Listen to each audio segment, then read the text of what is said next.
어떤 사람이 말과 당나귀를 기르고 있었습니다. 어느 날 말과 당나귀 등에 많은 짐을 싣고 먼 길을 떠나게 되었습니다.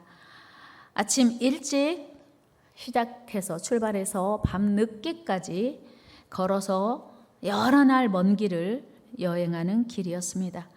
하루 종일 걷고 또 걷다가 밤이 깊어서야 주막에 들어서 잠시 쉬고 다음날 새벽이면 또 길을 떠나야 하는 힘든 나날이 며칠씩 계속되었습니다. 몸이 약한 당나귀는 몹시 지쳐 쓰러질 지경이었습니다. 더 이상 버틸 힘이 없고 이러다간 죽을 것 같은 생각이 들어서 말에게 부탁했어요. 이보게, 나 죽을 것 같아. 내 짐을 좀 자네가 덜어줄 수 있겠나? 그랬더니 말도 너무 힘들고 지치니까 뭐라고? 안 돼. 나도 힘들어서 지금 죽을 것 같아. 그런데 너의 짐을 대신 덜어달라고? 말도 안 되는 소리. 이런 지하에 거절을 당한 당나귀는 더 이상 부탁하지 못하고 견디다가 그만 쓰러져 죽고 말았습니다. 이에 주인은 화가 나서 투덜거렸습니다. 에이, 아직 갈 길이 뭔데? 벌써 죽으면 어떡해? 그리고 하는 수 없다는 듯이 걸음을 멈추고 죽은 당나귀 등에 실려있던 짐을 말 위에 실었습니다.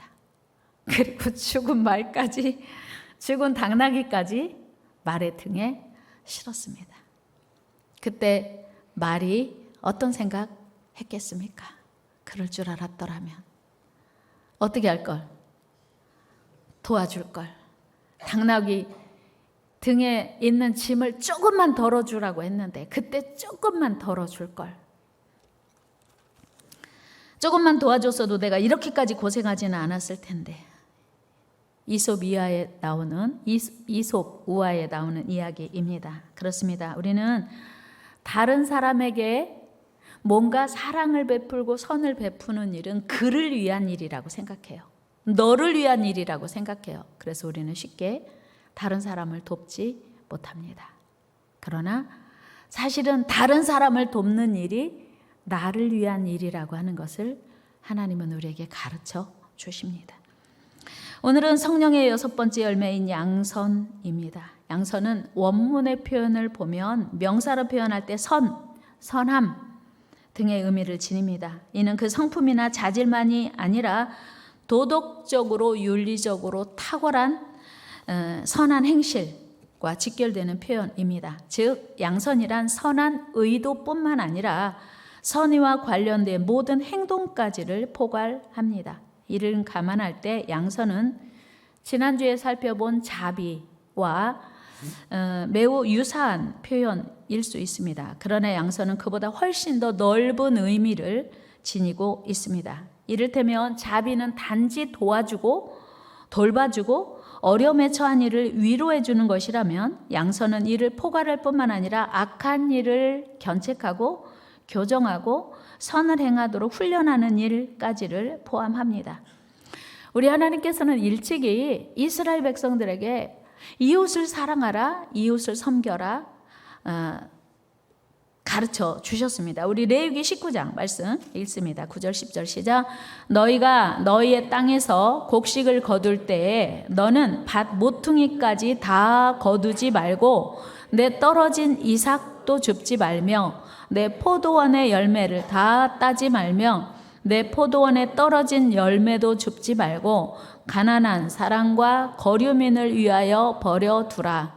나는 너희 하나님 여호와이니라.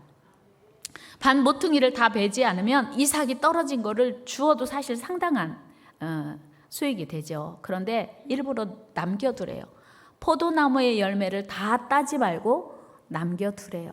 가난한 자들 그리고 나그네들을 배려하는 사람이 되라는 거예요. 나 여호와 너희 하나님의 말씀이니라 분명히 하나님께서 명령하고 있습니다. 이 말씀 들으면 하나님은 가난한 자의 편이신가? 하나님은 가난한 자만 사랑하시나? 그런 생각할 수도 있습니다. 그러나 하나님께서 원하시는 이웃사랑, 사랑 나눔은 상대방을 위할 뿐 아니라 우리 스스로를 위한 일임을 알게 됩니다. 열왕기상 17장에 보면 하나님은 3년 6개월 동안 가물어서 거둘 것이 없는 어려운 상황에 엘리야 선지자를 가난한 과부의 집으로 보내십니다. 그런데 엘리야 선지자는 하나님의 명령에 따라 그 땅으로 갑니다. 열왕기상 17장 8절 9절 말씀 읽습니다. 시작.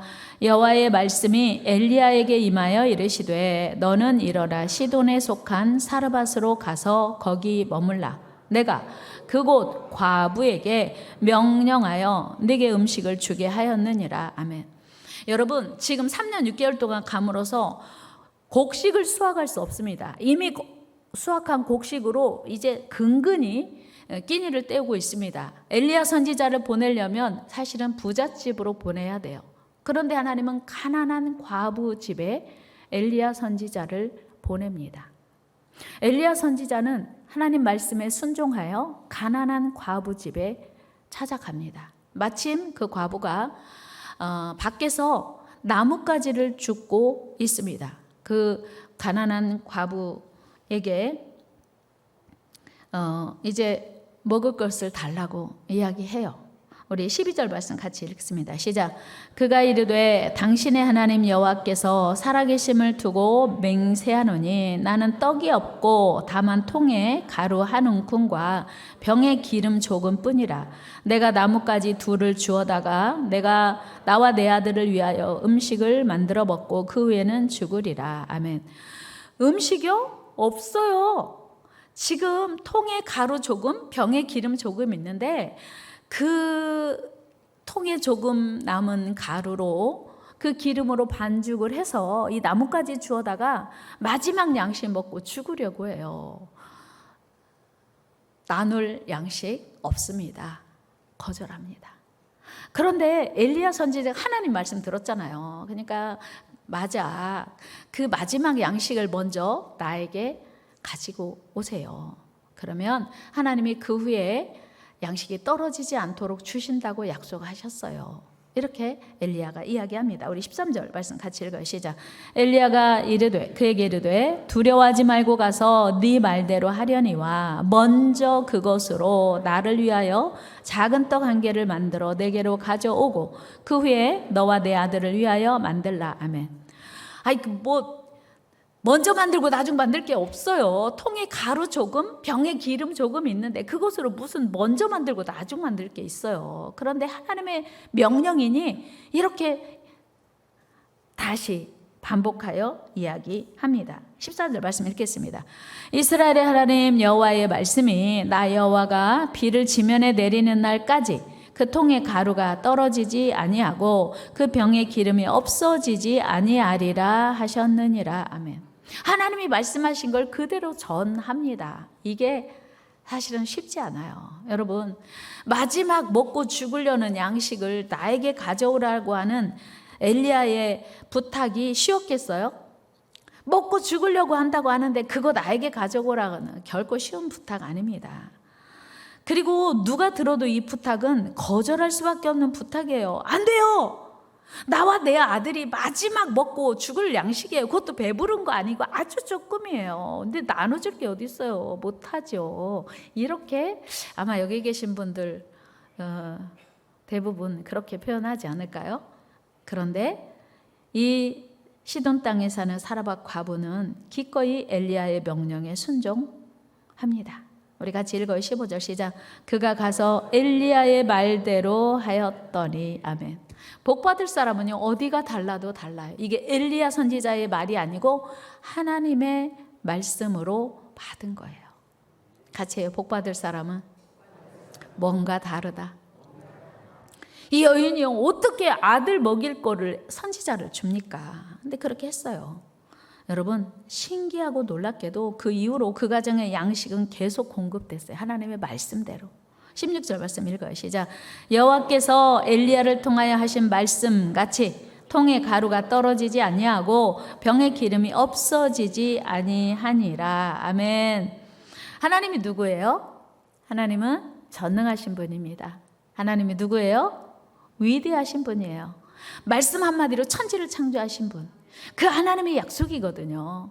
그 하나님의 약속을 믿고 순종한 그 사르밧 과부의 집에 놀라운 기적이 일어났습니다. 왜요? 하나님의 말씀은요, 하나님이 책임지십니다. 같이 해요. 하나님의 약속은 하나님이 책임지신다. 그렇습니다. 그리고 하나님의 약속은요, 하나님의 명령은요, 우리를 위한 축복의 말씀이에요. 하나님은 우리를 힘들게 하고 어렵게 하고 우리를 고통스럽게 하려고 말씀하시는 게 아니고, 하나님은 우리를 축복하시기 위해서 오늘도 명령하신다는 것이 여러분에게 믿어지시기를 축복합니다. 하나님의 명령은 우리를 축복하기 위한 말씀인 거예요. 여러분, 양선은 어려운 하나님의 명령입니다. 그러나 순종하기만 하면 기적이 일어나요. 양선은 하나님의 소원이요, 우리를 축복하시기 위한 사랑의 명령입니다. 마태복음 25장에 보면 양과 염소를 구분하는 기준이, 오른편과 왼편을 구별하는 기준이 선을 행했느냐 행하지 않았느냐라고 하는 걸 성경은 우리에게 가르쳐주고 있습니다. 우리 마태복음 25장 같이 말씀 읽어요. 시작. 모든 민족을 그 앞에 모으고 각각 구분하기를 목자가 양과 염소를 구분하는 것 같이 하여 양은 그 오른편에 염소는 왼편에 두리라. 아멘. 여러분, 이스라엘 나라의 목자들은 양과 염소를 함께 풀을 뜯게 한대요. 그리고 저녁이 되면 양과 염소를 구분한답니다. 만약에 같이 우리에 넣으면요, 이제 염소가 양을 괴롭혀가지고 양이 잠을 잘 수가 없어요. 염소는 들이받고 괴롭히고 분리하는 속성이 있기 때문이에요. 그래서 낮에는 풀을 뜯을 때는 같이 모아서 한데 풀을 뜯지만 밤에는 반드시 구별한대요. 여러분, 주님이 우리를 구별하시는 날 양의 편에 속하기를 축복합니다. 오른편에 속하기를 축복합니다. 낮에는 잘 몰라요. 예수님이 제자들과 함께 길을 가실 때도 곡식밭에 가라지가 난 걸 보셨어요. 제자들이 가라지를 뽑을까요? 아니야. 가라지 뽑으려다 곡식까지 뽑을까 염려하노라. 그만두어라. 추수 때가 되면 저절로 가려진다 그래요. 여러분, 이런 말씀 드리면 죄송하지만 혹시 눈 뜨세요. 여러분 중에 염소는 없을까요? 낮에는 좋을 때는 평안할 때는 양과 염소가 같이 풀을 뜯어요. 구분할 수 없어요. 구분할 필요도 없어요. 그런데 마지막 날에는 양과 염소를 반드시 구분한다고 하는 거예요. 오른쪽과 왼쪽을 반드시 구분한다고 하는 거예요. 그래서 양은 영원한 하나님의 나라에, 염소는 영원한 불에 들어간다고 분명히 말씀하고 있습니다. 그런데 오늘 여러분들이 나는 염소는 혹시 아닐까? 나는 양은 아닐까? 이렇게 구분하는 기준이 무엇인지를 잘 들어야 돼요. 그 기준이 놀랍게도 양선, 선을 추구하고 하나님 말씀대로 사랑을 나누었는가 그렇지 않았는가에 따라 분류된다고 하는 것입니다. 34절 한번 말씀 읽어볼까요? 시작. 그때 임금이 그 오른편에 있는 자들에게 이르시되 내 아버지께 복받을 자들이여 나와 창세로부터 너희를 위하여 예비된 나라를 상속받으라. 아멘. 분명히 오른편에 있는 자들에게 하나님께서 예비한 영원한 나라를 상속받으라고 하세요. 그러면 어떤 자들이 오른편에 속했을까요? 그것은 가난하고 굶주리고 헐벗고 병들고 소외된 자들에게 다가가 사랑을 베푼 것이었어요. 우리 35절 36절 읽습니다. 시작. 내가 줄일 때 너희가 먹을 것을 주었고 목마를 때 마시게 하였고 나그네 되었을 때 영접하였고 헐벗었을 때 옷을 입혔고 병들었을 때 돌보았고 옥에 갇혔을 때 와서 돌보았느니라. 오른편에 속한 자들에게 주님이 하시는 말씀이에요. 네가 나를 돌보았어. 내가 헐벗고 굶주리고 병들었을 때, 옥에 갇혔을 때, 목말랐을 때 먹였어, 입혔어, 물 주었어. 그리고 돌아보았지. 여러분, 그런데 그들은요, 결코 자신들의 선행을 기억하지도 못했습니다. 더구나 하나님께 한 것은 더더욱 아니라고 말했어요. 그들에게 한 것이 나에게 한 것이야. 그래서 너는 오른편이야. 그랬는데, 하나님, 저는 언제 제가 주님에게 했어요? 저 한 적 없어요. 그렇게 기억도 하지 못했습니다. 그때 주님이 뭐라고 말씀하셨어요? 40절 같이 읽어요. 시작. 임금이 대답하여 이르시되 내가 진실로 너에게 이르노니 너희가 여기되 형제 중에 지극히 작은 자 하나에게 한 것이 곧 내게 한 것이니라 하시고. 아멘. 그러니까 다른 사람이 눈길도 주지 않는, 정말 하찮게 여기고 무시하고 외면하고 소외된 그런 사람들을 사랑하고 돌보는 것이 주님께 한 거라고 말씀하시는 거예요. 여러분, 정말 아무도 관심 갖지 않는 사람들을 사랑하고 섬기는 은혜가 있기를 축복합니다. 그런데 반대로 왼편에 있는 자들 있었습니다. 그들 역시 자신도 모르는 사이에 가난하고 굶주리고 소외된 자를 외면한 거예요. 하나님 말씀을 불순종한 것입니다. 그들의 결과는 무엇이었습니까? 영원한 불못이었습니다. 41절 말씀 읽어요. 시작.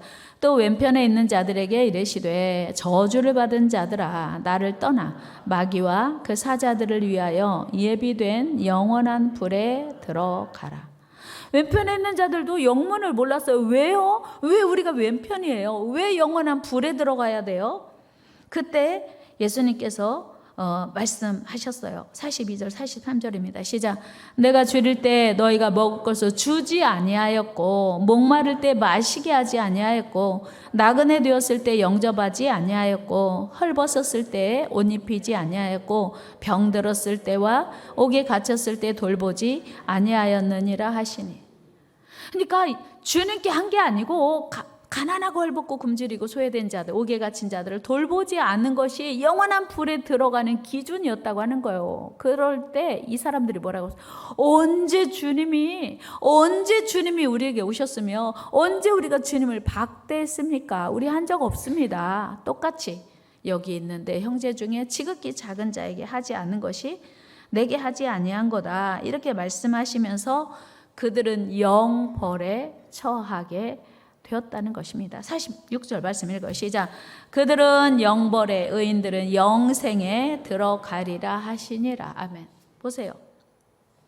여러분, 우리가 낮에는, 평범할 때는, 젊었을 때는, 건강할 때는 양인지 염소인지 구별할 필요가 없어요. 양으로 사는지 염소로 사는지 신경 쓸 필요 없어요. 그런데 마지막 날 주님이 우리를 분류하시는 날 저녁이 되면 양과 염소는 엄연하게 구분하시더라고 하는 거예요. 우리가 이렇게 같이 신앙생활 하지만 말씀대로 살아야 할 이유입니다. 여러분, 예수님의 동생 야고보 사도는 가난한 자를 돌보고 섬기는 것이 하나님 앞에서 자기를 지키는 경건이래요. 야고보서 1장 27절 읽어요. 시작. 하나님 앞에서 정결하고 더러움이 없는 경건은 곧 고아와 과부를 그 환난 중에 돌보고 또 자기를 지켜 세속에 물들지 아니하는 그것이니라. 아멘. 경건이 뭐라고요? 고아와 과부를 돌보는 것, 그리고 자기를 세속에 물들지 않게 하는 것. 여러분, 우리가 보통 생각할 때 경건은 뭐예요? 기도 많이 하고 예배 잘 드리고 찬양도 하고 또 헌금 생활도 잘하고 또 뭐 성경도 읽고 암송하고 뭐 이러면 경건한 사람이라고 생각하잖아요. 주일도 잘 지키고. 그런데 야고보 사도가 말하는 경건은 과부와 고아를 환난 중에서 돌보고 자기를 지켜 세속에 물들지 않게 하는 게 경건이래요. 그러니까 하나님이 원하시는 경건의 기준은 우리가 생각하는 기준과 다르다고 하는 거예요. 여러분, 하나님께서 이웃을 사랑하고 섬기라고 하는 말씀까지 지켜야 경건이다. 그리고 이것이 하나님께 복받을 일이라고 하는 것을 야고보 사도는 또 말합니다. 25절 읽어요. 시작. 자롭게 하는 온전한 율법을 들여다보고 있는 자는 듣고 잊어버리는 자가 아니요 실천하는 자니 이 사람은 그 행하는 일에 복을 받으리라. 누가 복을 받아요? 뭐 하는 사람이? 행하는 사람이, 실천하는 사람이 복을 받는데요. 듣고 잊어버리는 자가 아니고 듣고 실천하는 사람이 복을 받는다는 거예요. 여러분, 듣고 행하는 은혜가 있기를 축복합니다.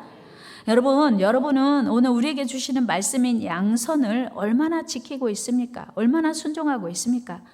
우리는 하나님의 말씀을 듣기만 하고 잊어버리지는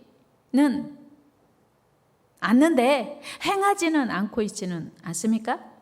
그러면 그거는 하나님의 말씀을 지키는 복받을 자의 모습이 아니라고 하는 거예요.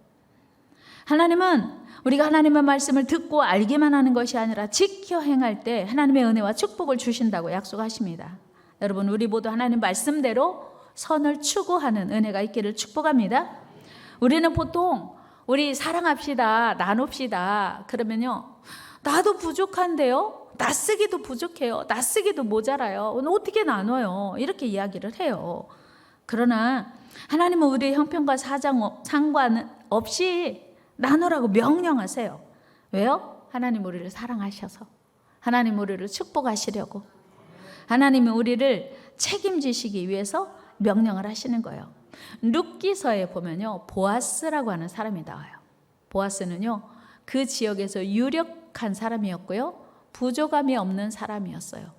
그런데 이 보아스가 하나님 말씀을 기억하고 있었어요. 그래서 가난한 이방 소녀 룻에게 관심이 있었어요. 우리 룻기서 2장 5절 말씀 읽어요. 시작.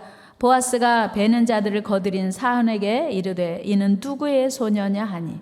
여러분, 지금 우리나라에도 결혼 이민자가 참 많아요. 외국인 결혼 이민자도 많고 유학생들이 또 아르바이트를 하면서 이제 또 그 삶을 유지하는, 그래서 우리가 식당에 가거나 또는 뭐 어디를 가도 외국인 그 이민자를 쉽게 알아볼 수 있잖아요.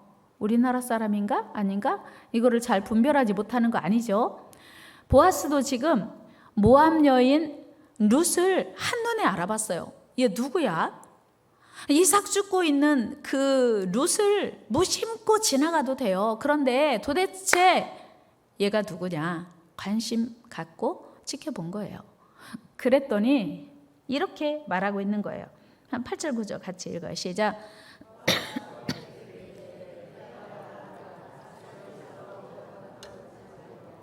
여기서 떠나지 말고 나의 소녀들과 함께 있으라. 그들이 베는 밭을 보고 그들을 따르라.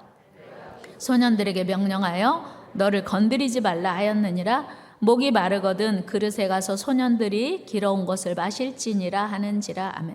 보아스가요, 얼마나 사랑이 많은지, 하나님의 말씀을 얼마나 잘 기억하고 실천하는 사람인지 사원들에게도 얘를 잘 지켜줘라. 외국에서 온 가난한 과부야. 홀시어머니를 모시고 사는 가난한 과부인데 다른 밭에 가지 말고 우리 밭에서 이삭을 줍도록 해라고 배려해요. 여러분, 다른 밭에 못 가게 하고 우리 밭에서만 이삭을 주우라고 하면 손해지 않겠어요? 보아스에게는 이제 이삭을 주울 것이 없으면 어떻게 해야 돼요? 자기가 거두어야 할 것까지 주어야 할 상황이에요. 그리고 다른 밭에 가지 말라고 하는 건 다른 밭, 이 밭, 저 밭 다니다가 눈치 보거나 혹시나 폭행을 당하거나 힘이 없으니까 자기 그 사환들에게 이 소녀를 잘 돌보아주고 목마를 때는 물도 주라고 배려한 거예요. 보아스는 믿음의 사람이었어요. 이걸로도 사실은 보아스는 충분했습니다. 보아스는 하나님의 뜻을 알고 행하는 믿음의 사람이었거든요. 11절 12절 말씀 읽어요. 시작. 보아스가 네 남편이 죽은 후로 네가 시어머니에게 행한 모든 것과 내 부모와 고국을 떠나 전에 알지 못하던 백성에게로 온 일이 내게 분명히 알려졌느니라. 여호와께서 네가 행한 일에 보답하시기를 원하며 이스라엘의 하나님 여호와께서 그의 날개 아래 보호를 받으러 온 네게 온전한 상 주시기를 원하노라 하는지라. 그러니까 지금 보아스가 그 룻에 대한 이야기를 잘 들었고 그 사정이 너무 딱해요. 그래서 야, 너 참 기특하구나. 너 홀시어머니 모시느라고 이렇게 외국에 어머니 따라왔는데 그 일을 하나님이 기뻐하시고 너를 복 주실 거야. 그러면서 위로하는 거예요. 그리고 아들이 없는 룻에게 보아스는 기꺼이 기업 물을 자가 되어주기로 했습니다. 당시에 아들을 낳지 못하고 남편이 죽으면 대를 이을 그 아들이 필요해요. 그런데 형제 중에서 없으면 가까운 친족 중에서 대를 이어서 이 아들 없이 그 여인이 혼자 살아가지 않도록, 그래서 그 가문이 없어지지 않도록 기업을 무르게 하거든요. 보아스가 기꺼이, 보아스는 자기 이미 가정이 있음에도 불구하고 룻을 위해서 기꺼이 대를 이어서 기업 물을 자가 되기로 작정합니다. 여러분, 그러니까 보아스는 하나님의 말씀에 입각해서 어떻게 이 어린 룻을, 불쌍한 룻을 도와줄까를 생각했어요. 오직 믿음으로 하나님의 말씀에 순종한 보아스에게 하나님이 어마어마한 복을 주셨어요. 너무나 놀랍게도 그가 전혀 계획하지도 않고 꿈꾸지도 않고 생각지도 않은 복을 주셨습니다. 그가 룻을 통해서 아들을 하나 얻었는데요. 그 아들이 누구냐면 다윗의 아버지 이새의 아버지 오벳을 낳아요. 그러니까 다윗의 할아버지인 오벳을 낳게 됩니다. 여러분, 다윗이 누구예요? 이스라엘의 가장 영광스러운 왕이 다윗입니다. 여호수아를 통해서도 정복하지 못했던, 사울왕을 통해서도 정복하지 못했던 가나안 땅을 완전히 정복한 왕이 다윗이에요. 그래서 이스라엘 백성들이 지금도 다윗을 자랑스럽게 여깁니다. 이스라엘 국기에 다윗의 별이 새겨져 있는 이유도 그것입니다. 하나님은요, 믿음의 사람, 선행의 사람 보아스를 다윗의 할아버지 오벳의 아버지가 되게 해주셨습니다. 더 나아가 예수 그리스도의 조상이 되게 하셨어요. 룻기서 4장 13절 읽어요. 시작. 이에 보아스가 룻을 맞이하여 아내로 삼고 그에게 들어갔더니 여호와께서 그에게 임신하게 하심으로 그가 아들을 낳은지라. 어떤 아들 낳았어요? 17절 읽어요. 시작. 그의 이혼 여인들이 그에게 이름을 지어주되 나오미에게 아들이 태어났다 하여 그의 이름인 오벳이라 하였는데 그는 다윗의 아버지인 이새의 아버지였더라. 아멘.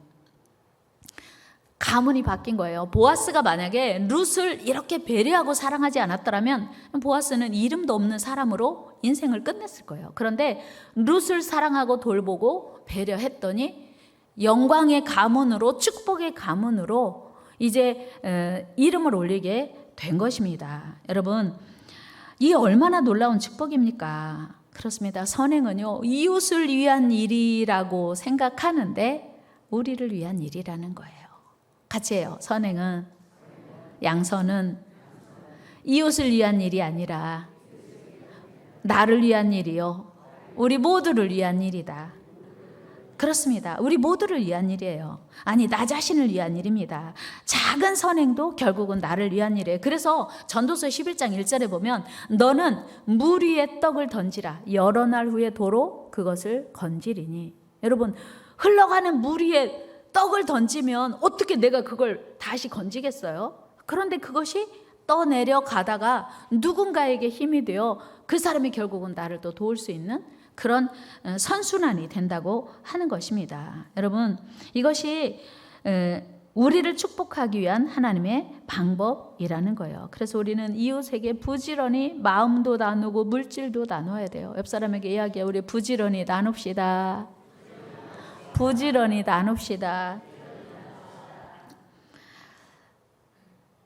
나눌 때 하나님이 우리를 더 채워주신대요. 주라 그리하면 누르고 흔들어 넘치도록 너에게 안겨주시리라. 이게 예수님의 말씀이에요. 뿐만 아니고 양선은 하나님의 뜻이 아닌 악한 일이 더 이상 진행되지 않도록 견책하고 교정하고 선을 행하도록 훈련하는 일까지가 양선이에요. 즉 선하지 못한 것, 악한 것, 불의한 것을 보고도 방관하는 게 아니고 무관심한 게 아니고 적극적으로 악한 일을 차단하는 것, 이것이 양선이라고 하는 거예요.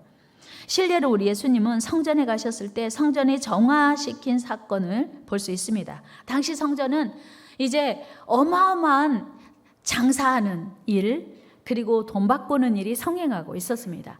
그 당시 성전에서는 제사장들이 제사를 드리는데 제물을 가지고 가야 했어요. 사람들이 저마다 자기 집에서 키운 가장 거룩하고 정결한 짐승을 가지고 성전에 옵니다. 그런데 제사장들에게 허락을 받아야 돼요. 제사장들의 인준을 받아야 제물로 쓸 수 있었습니다. 그런데 제사장들과 짜고 오케이 안 해주는 거예요. 허락을 안 해줘요. 안 돼. 얘는 털이 뭐가 묻었어. 오는 동안에 발이 뭐가 묻었어. 얘 조금 아픈 것 같은데 허락을 안 해주는 거예요. 어쩔 수 없이 집에서 기른 그 정성스럽게 가지고 온 재물을 허락해주지 않으니까 그곳에서 재물을 다시 구해서 재물로 삼아야 됐어요. 그러니까 집에서 이제 가지고 오지 않고 아예 이제 성전에 와서 물건을 사는 거예요. 제사드릴 물건을, 짐승을. 그러니까 그 사람들하고 결탁해서 이제 이권이 생겼고, 그리고 이제 그 성전에서 제사하는 헌금과 밖에서 유통하는 돈이 다른 거, 화폐가 다른 거예요. 로마의 화폐와 그 이스라엘 나라의 화폐를 사용하도록, 공동 사용하도록 해가지고 그 환전하면 그 차익을 누리도록 그들이 계획한 거예요. 그래서 성전 안에 온통 양 울음소리, 뭐 비둘기 우는 소리, 아주 그런 더러운 소리들이, 그리고 돈 바꾸는 소리로 아수라장이 되어 있었던 거예요. 그래서 예수님께서 내 집은 만민이 기도하는 집인데 너희가 강도의 굴을 만들었도다. 예수님이 채찍을 만들어서 창을 다 엎으시고 짐승들을 다 내쫓았습니다. 우리 마가복음 11장 말씀 읽어요. 시작. 그들이 예루살렘에 들어가니라. 예수께서 성전에 들어가사 성전 안에서 매매하는 자들을 내쫓으시며 돈 바꾸는 자들의 상과 비둘기 파는 자들의 의자를 둘러 엎으시며 아무나 물건을 가지고 성전 안으로 지나다님을 허락하지 아니하시고 이에 가르쳐 이르시되 기록된 바 내 집은 만민이 기도하는 집이라 칭함을 받으리라고 하지 아니하였느냐. 너희는 강도의 소굴을 만들었도다 하시매. 아멘. 그러니까 하나님이 원치 않는 일을 하는 걸 보고 방관하는 게 양선이 아니고, 하나님이 원치 않는 악한 일을 행하는 것을 보고 막는 거, 더 이상 지속되지 않도록 차단하는 것까지가 양선이라고 하는 거예요.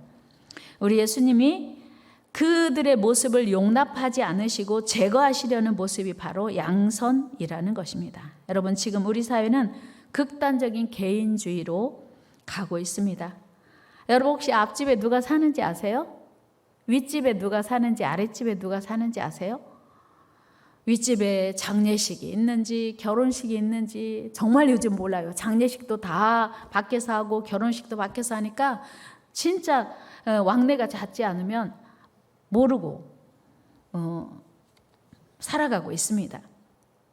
그리고 관심도 없고 알고 싶지도 않은 것이 요즘 현대인들의 모습입니다. 그러나 이런 모습은 우리 주님의 뜻과는 거리가 먼 삶이라는 거예요. 우리 서로에게 관심을 가져야 돼요. 서로에게 기댈 수 있는 따뜻한 버팀목이 되어야 돼요. 그래서 누가 나의 도움이 필요한지, 내가 누구의 도움이 되어줄 수 있는지를 늘 관심 갖고 그 일들을 해나가야 된다고 하는 것입니다. 이야기 하나 해드립니다. 깊은 산 오솔길 옆에 자그마한 연못이 하나 있었습니다. 지금은 더러운 물만 고이고 아무것도 살고 있지 않지만 옛날에는 이 연못에 예쁜 붕어 2마리가 살고 있었습니다. 그런데 어느 날 갑자기 두 붕어는 서로 물고 뜯고 싸웠습니다. 그러다가 결국은 한 마리가 죽어 물 위에 떠올랐습니다. 그 죽은 붕어의 살은 썩어 들어갔습니다. 그러자 연못의 물도 같이 썩어 들어갔습니다. 이긴 줄 알았던 붕어, 영원히 혼자서 잘 살 수 있을 거라 생각한 붕어는 썩은 물을 먹게 되어 얼마 후에 죽고 말았습니다. 이 붕어가 죽어가면서 어떤 생각을 했을까요? 그럴 줄 알았으면 싸우지 말걸. 그럴 줄 알았으면 사이좋게 잘 살걸. 이긴 줄 알았는데 이긴 것이 아니었구나. 그렇습니다. 가까운 사이일수록 둘이 서로 돕고 사이좋게 지내는 것이 서로에게 행복한 삶입니다. 교회 안에서도 앞에 계신 분과 저 뒤에 계신 분이 모를 수 있어요. 몇 년씩 같은 공간에서 예배드리고 같이 신앙생활함에도 불구하고 잘 모를 수 있습니다. 왜요? 관심이 없어서예요. 이건 우리가 하나님의 뜻을 불순종하고 있다는 사실을 우리는 기억해야 합니다. 가까운 사람들에게 더 사랑을 베풀어야 됩니다. 자비는, 양선은 하나님이 원하시는 가까운 곳에서부터 시작해야 돼요. 같이 하여 가까운 곳에서부터 사랑합시다. 여러분, 남편이나 아내, 부모님과 자녀, 그리고 성도끼리, 이웃끼리 모두 행복해지는 비결이에요. 사도 바울이 갈라디아서 6장에서 그런 말씀했어요. 너희는 모든 이들에게 착한 일을 하되 더욱 믿음의 가정들에게 할지니라. 그리고 선을 행하다 낙심하지 말라고 말씀하십니다. 여러분, 마더 데레사는 이런 이야기 했습니다. 멀리 있는 사람들을 사랑하는 것은 오히려 쉽다. 그러나 우리에게 가까이 있는 사람들을 항상 사랑하기는 쉽지 않다. 가장 가까운 가정과 이웃에서부터 사랑을 실천해야 한다. 이곳이야말로 서로를 위한 사랑이 시작되는 곳이다. 여러분, 북한에 숨어서 예수 믿는 사람들을 여러분 생각하면 가슴이 아프지요? 가까운 곳에서 예수 믿지 않는 사람들을 생각하면 가슴이 아프십니까? 먼 곳에 있는 사람 사랑하기가 훨씬 쉽대요. 그리고 나와 이해관계가 없는 사람을 사랑하는 게 훨씬 쉽대요. 여러분, 가까운 곳에 있는 성도끼리, 이웃끼리, 가족끼리 더욱 사랑하고 섬기는 은혜가 있기를 주의 이름으로 축원합니다. 기도하겠습니다. 사랑의 하나님, 우리에게 양선의 열매를 명령하시니 감사합니다. 가까운 곳에서부터 사랑하게 하시고 가까운 곳에서부터 주님의 은혜가 흘러 넘치게 하여 주시옵소서. 예수님의 이름으로 기도드리옵나이다. 아멘. 우리 같이 전능하신 나의 주 하나님 찬양하면서 준비하신 예물 하나님께 올려드리겠습니다.